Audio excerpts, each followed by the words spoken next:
नमस्कार मंडळी, गावाकडे दुनिया या चॅनलमध्ये तुमचे सरचे स्वागत आहे. 1.5 महिन्याच्या प्रतीक्षेनंतर पाऊस पडून गेल्यानंतर आम्ही हे परसबागेमध्ये मस्तपैकी खणून घेऊन साऱ्या वगैरे तयार केलेल्या आहेत. बिना केमिकलचे भाजी खाण्यासाठी असा दरवर्षी हा करत असतो.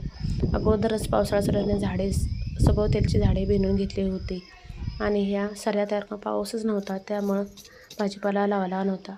ही वांग्याची रोपे हिच्यातून आणलेली आहेत नर्सरीमधून. तिथं पहिल्यांदा लावून घेतली. पूर्वी 1 रुपयाला 1 मिळत होतं, आता त्यांनी 2 रुपयाला या भावाने आम्हाला दिलेले आहेत. दरवर्षी आम्ही थोडे थोडे भाजीपाला लावून घरच्या घरी हा परसबागेतील भाजी खात असतो. बिना केमिकलचा खाण्याचा प्रयत्न असतो, बाकी काही नाही. घरासमोरही छान दिसतं आणि थोडं आर्थिकही हातभार लागतो. सर्वप्रथम ही अशी हे करून घेतली आणि त्यानंतर मग झाडे हिची वांग्याची रोपे लावून घेतली. थोडं थोडं असं हे करून घेतले की मुळं लवकर त्यात रुजू होतात आणि झाडे लवकर जगली जातात. हे बघा, अशा पद्धतीनं झाडे लावतात. तुम्ही कशा पद्धतीने वांग्याची रोपे लावता ते बघा. हे बघा, मस्तपैकी 10 रोपे आणली होती, ती लावून घेतलेली आहेत. त्यानंतर मी पावटा, पांढरा तांबडा घेवडा, हे वाघा घेवडा अशा पद्धतीने बी लावलेले आहे. थोडं गवारीचं, भेंडीचंही बी लावलेलं आहे. ते बी काय दाखवलेलं नाही तुम्हाला, परंतु हे तेवढं बी तुम्हाला दाखवत आहे.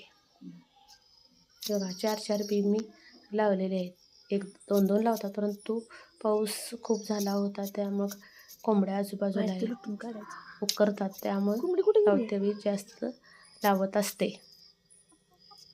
सर्व बाजूंनी बी लावून घेतलेले आहे.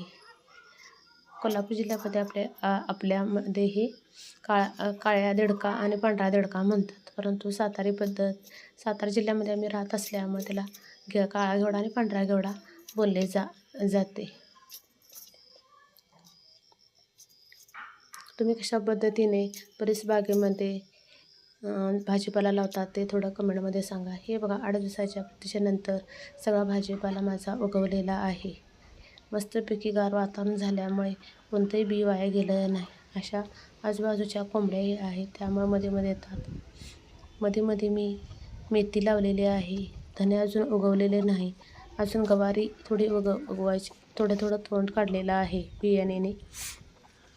सभोवताली कंपाऊंड झाडांचं आहे, परंतु साड्या अशा लावतो का तर कोंबड्या उकरतात म्हणून. मस्तपैकी आता असा हा परिसर छान दिसायला लागला आहे पाऊस येऊन गेल्यामुळे. कसा वाटला आजचा व्हिडिओ? जाता जाता चॅनेलला आवडल्यास लाईक आणि सबस्क्राईब करायला विसरू नका. श्री स्वामी समर्थ.